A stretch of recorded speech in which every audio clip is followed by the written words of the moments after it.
صبر سے مت اکتائیں۔ اگر اللہ چاہتا تو پلک جھپکنے سے پہلے آپ کی خواہش پوری کر دیتا۔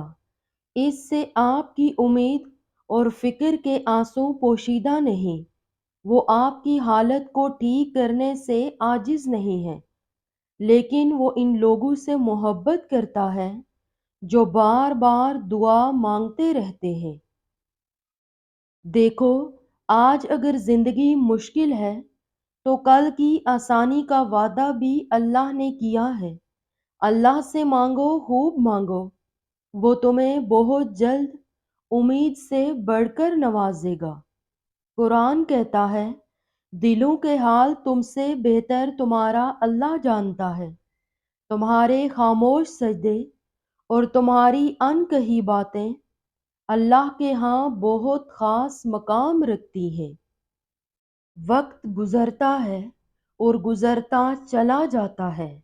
آج جو غم یا تکلیف ہے، کل اس کی جگہ کوئی خوشی لے لے گی۔ غم کے بوجھ تلے خود کو نڈھال نہ کریں، ثابت قدم رہیں، اللہ آسانیاں پیدا کرے گا۔ قرآن تو جگہ جگہ تسلی دے رہا ہے کہ نا امید نہ ہو، کمزور نہ پڑو، اور یقین رکھو تمہارا رب تمہارے ساتھ ہے۔ دیکھنا، وہ بہت جلد سب ٹھیک کر دے گا۔ تم مایوس ہو کر بیٹھے ہو کہ اب کچھ نہیں ہو سکتا، لیکن اللہ پاک کی ذات تو تمہارے لیے خوشیوں کا انتظام کر کے بیٹھی ہے۔ انتظار کرنا مشکل ہے، مگر اس انتظار کے بعد جو اجر تمہارے لیے لکھا گیا ہے وہ تمہاری زندگی بدل دے گا۔ بس ہر چاہت سمیت خود کو اللہ کے سپرد کر دو، اور پھر دیکھنا وہ تمہیں کیسے ہر غم سے آزاد کر دے گا۔ جن لوگوں نے آپ کو تکلیف دی، انہیں معاف نہ کر سکیں تو بھول جائیں۔ اپنے معاملات اللہ پر چھوڑ دیں، مسکرانے اور خوش رہنے کی کوشش کیا کریں، اور یہ یقین رکھا کریں کہ جو زمین سے نہیں ہوتا وہ آسمان سے ہوتا ہے۔ جہاں اتنا صبر کیا وہاں تھوڑا اور سہی، کیونکہ سورہ یوسف مثال ہے کہ صبر کرنے والے ہمیشہ خوبصورت اختتام پائیں گے، اور جب اللہ کی مدد تمہارے لیے آئے گی تب تمہارے آنسو، تمہارا تڑپنا ایسے خوشیوں میں بدلتا نظر آئے گا کہ تم حیران رہ جاؤ گے۔ جب کچھ نظر نہ آئے تب بھی اللہ پر توکل کر کے چلتے رہنا، عنقریب وہ ایسا دروازہ کھولے گا جس کی وسعت آپ کو حیران کر دے گی۔ تمہیں ہر امید ہے نا کہ اللہ تمہاری ساری دعائیں قبول کر لے گا، تو یقین رکھو جس رب نے تمہیں امید دی ہے وہ جلد ہی قبولیت کی خوشخبری بھی دے گا۔ جب ہر چیز الجھ گئی ہو، ہر چیز اپنی جگہ سے بکھر گئی ہو، سمیٹنے سے بھی نہ سمٹے، تو ان چیزوں کو وہیں چھوڑ دینا اور اپنی دعاؤں میں شدت اختیار کرنا۔ جب تم اپنی دعاؤں میں شدت اختیار کرو گے تو ہر چیز اپنے آپ سمیٹنے لگے گی۔ اللہ ہر اس آنسو سے واقف ہے جس کو آپ نے مسکراتے ہوئے پلکوں کے پیچھے چھپا لیا تھا۔ وہ ہر اس دعا سے واقف ہے جس کے لیے ہاتھ اٹھاتے ہوئے آپ کا دل تکلیف سے پھٹ رہا تھا۔ اللہ آپ کے ہر درد، ہر دعا سے واقف ہے۔ وہ جلد ہی آپ کے لیے کن کا معجزہ بھیجے گا، بس صبر رکھیں۔ اور جب آپ کو لگے کہ اللہ کی مدد، اللہ کا جواب نہیں آ رہا، تو اپنے صبر کو مضبوطی سے تھام لینا، کیونکہ آزمائش جہاں برداشت سے زیادہ ہو جاتی ہے وہاں سے کوئی نہ کوئی معجزہ ہو جاتا ہے۔ جب دکھ شدت اختیار کر جائیں تو بولنے کی غلطی مت کرنا۔ یہ وہ صبر کے لمحات ہوتے ہیں، وہ لمحے جب اللہ آپ کے ساتھ ہوتا ہے اور وہ جب ساتھ ہوتا ہے تو انسان کو فرش سے عرش تک پہنچا دیتا ہے۔ جب اللہ کی رضا کے بغیر اس کائنات کا ایک پتا ہل نہیں سکتا تو پھر تمہارے دل کا بار بار اللہ سے رجوع کرنا، اس سے مانگنا بے وجہ نہیں ہے، جو ہاتھوں میں اتنی جان ڈال دیتا ہے کہ وہ دعا کے لیے اٹھ سکیں، پھر وہ ان اٹھنے والے ہاتھوں کی لاج بھی رکھتا ہے۔ جب تک انسان ٹوٹتا نہیں ہے اس میں عاجزی نہیں آتی۔ دل میں نور تبھی آتا ہے جب وہ ٹوٹتا ہے۔ جب انسان ٹھکرایا جاتا ہے تب ہی وہ اپنے رب کی طرف متوجہ ہوتا ہے، اور وہ بہت خوش نصیب ہوتے ہیں وہ لوگ جو ٹوٹ کر اپنے رب سے جڑ جاتے ہیں اور ان کے دلوں کو میرا اللہ پاک اپنی محبت عطا کر دیتا ہے، پھر وہ دنیا سے بے نیاز ہو جاتا ہے۔ جب تھک جاؤ تو اللہ کے سامنے جھک جایا کرو، کیونکہ لوگ تھوڑی سی غلطی پہ چھوڑ جاتے ہیں اور اللہ تھوڑی سی عبادت پہ تھام لیتا ہے۔ دعاؤں میں بہت طاقت ہوتی ہے، اور جب تم سچے دل سے اللہ سے مانگتے ہو تو وہ کبھی تمہیں مایوس نہیں کرتا، کیونکہ تمہارا رب بہت باعزت ہے اور اس کو حیا آتی ہے تمہیں خالی ہاتھ واپس لوٹاتے ہوئے جب تم اس سے رحم مانگتے ہو۔ جانتے ہو اللہ تمہیں بے بسی کے مقام پر کیوں لایا ہے؟ تاکہ تم اللہ سے رجوع کرو اور یقین سے مانگو۔ جب تم دعاؤں پہ یقین کرنا سیکھ جاؤ گے کہ جو چیز تمہیں ابھی ناممکن لگ رہی ہے اور جو چیز نصیب میں نہیں ہے وہ بھی تم یقین سے پا لو گے۔ تمہارا صبر تمہاری زندگی نہیں بناتا، تمہارا توکل تمہاری زندگی بناتا ہے۔ تمہارے پاس اب بھی دعا کا اختیار ہے، تمہاری کہانی ابھی ختم نہیں ہوئی۔ تمہیں دعاؤں کی توفیق ملنا ہی قبولیت کے سب سے بڑی دلیل ہے۔ تمہارا صبر گواہ ہے کہ تمہارے لیے کن فیکون لکھا جا چکا ہے، اور تمہارے صبر کا صلہ اب تمہیں مل کر رہے گا۔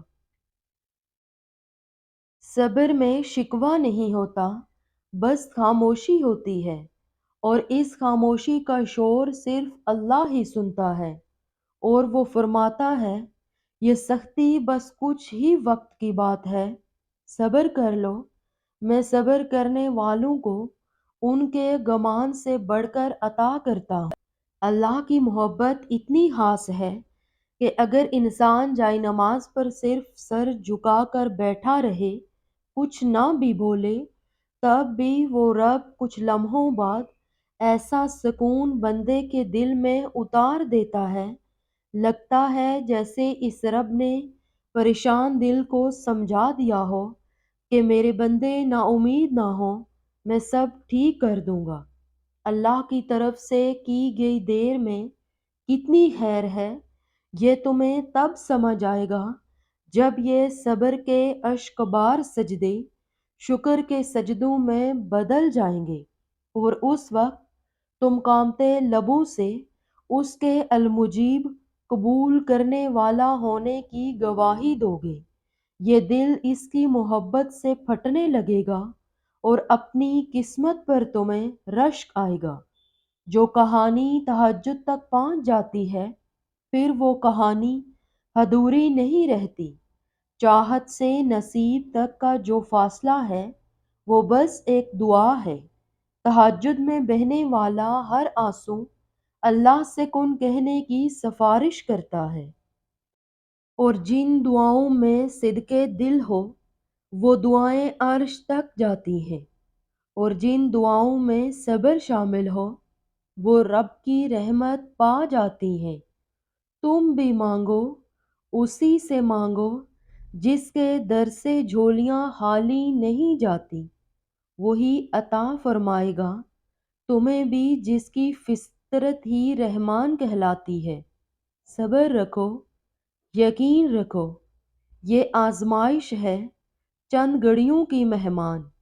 بہت جلد جب انسان بے حد تکلیف میں ہوتا ہے اور مسکرا کر یہ کہتا ہے کہ میں نے یہ معاملہ اللہ کے سپرد کیا، تو یقین جانو کہ فرش سے لے کر عرش تک ہر چیز لرز جاتی ہے اور وہ ساتویں آسمان تک پہنچ جاتی ہے۔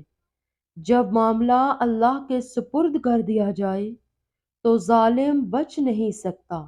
وہ معاملہ ایسا حل ہوتا ہے کہ آپ گمان بھی نہیں کر سکتے۔ وہ رحمان ہے اور رحیم ہے، مگر کیا تم نے نہیں سنا؟ وہ ذوالجلال بھی ہے۔ تم دعا تک خود نہیں پہنچتے، تمہیں دعا تک لایا جاتا ہے۔ تمہارے دل میں کسی چیز کے لیے دعا کا خیال آنا اور تمہارے ہاتھوں کا دعا میں اٹھنا ہی اس بات کی نشانی ہے کہ اللہ تمہیں نوازنا چاہتا ہے۔ کبھی کبھی ہم ہار جاتے ہیں، زندگی ہر پل تھکا دیتی ہے، بے بسی ہوتی ہے اور ہم ہوتے ہیں۔ تکلیفیں، اذیتیں اور غم پہلو بہ پہلو ہمارے ساتھی بنتے جاتے ہیں۔ الفاظ کہیں کھو کر خاموشیاں تھما دیتے ہیں، اور پھر ان سرگوشیوں اور خاموشی میں دل چاہتا ہے کہ رب بس سن لے اور ہماری دعاؤں کو کن سے فیکون کر دے۔ ہر کسی کے پاس سب کچھ نہیں ہوتا۔ جو لوگ جتنے مکمل نظر آتے ہیں اتنے ہی منتظر ہوتے ہیں معجزوں کے، لیکن پتہ ہے وہ مکمل اور مطمئن کیوں نظر آتے ہیں؟ کیونکہ انہوں نے اللہ سے اپنے تعلق چٹانوں کی طرح مضبوط رکھے ہوتے ہیں۔ انہیں یقین ہوتا ہے، وہ دعاؤں میں رونے والے ہوتے ہیں۔ لوگ کیا کہتے ہیں اس سے انہیں فرق نہیں پڑتا۔ کبھی گناہ کرنے کا دل چاہے نا تو اپنی ان دعاؤں کے بارے میں سوچئے جن کی آپ شدت سے قبولیت چاہتے ہیں، کیونکہ دعاؤں کی قبولیت کی راہ میں سب سے بڑی رکاوٹ گناہ ہی ہوتے ہیں۔ اللہ پر چھوڑے ہوئے معاملات پر اتنا پریشان نہیں ہوتے، وہ قادر ہے، وہ اپنا کام مکمل کر کے رہتا ہے۔ قبولیت کا وعدہ کیا ہے تو وہ پورا بھی کرے گا۔ تم اپنا کام کرو، یعنی یقین اور اللہ کی اطاعت۔ جب رحمان سے مانگ رہے ہو تو یقین کے ساتھ مانگو، پھر ممکن اور ناممکن کی الجھن میں مت پڑو۔ جس سے تم مانگ رہے ہو وہ بادشاہوں کا، خزانوں کا بادشاہ ہے۔ اس کے لیے ایک کن کی بات ہے، وہ اسباب بھی بنا دے گا، وسیلے بھی پیدا کر دے گا، بند دروازے بھی کھول دے گا۔ نیت صاف رکھو، اللہ پر توکل کرو۔ تمہارا اس چیز کو ناممکن سوچنا اپنی جگہ، لیکن وہ تو اللہ ہے جس سے مانگا ہے، اور ایسا تو کچھ بھی نہیں جو تمہارا اللہ نہ کر سکے۔ کیسے ممکن ہے آپ کے رب نے آپ کے آنسو نہ دیکھے ہوں؟ کیسے ممکن ہے آپ کے رب نے آپ کی آہ نہ سنی ہو؟ کیسے ممکن ہے آپ کے رب نے آپ کا تڑپنا نہ دیکھا ہو؟ سیاہ رات میں سیاہ پتھر پر چلنے والی سیاہ چیونٹی کے چلنے کی آواز بھی اللہ سنتا ہے۔ پھر آپ کو کیوں لگتا ہے کہ اس رب نے آپ کا اسے پکارنا نہیں سنا ہوگا؟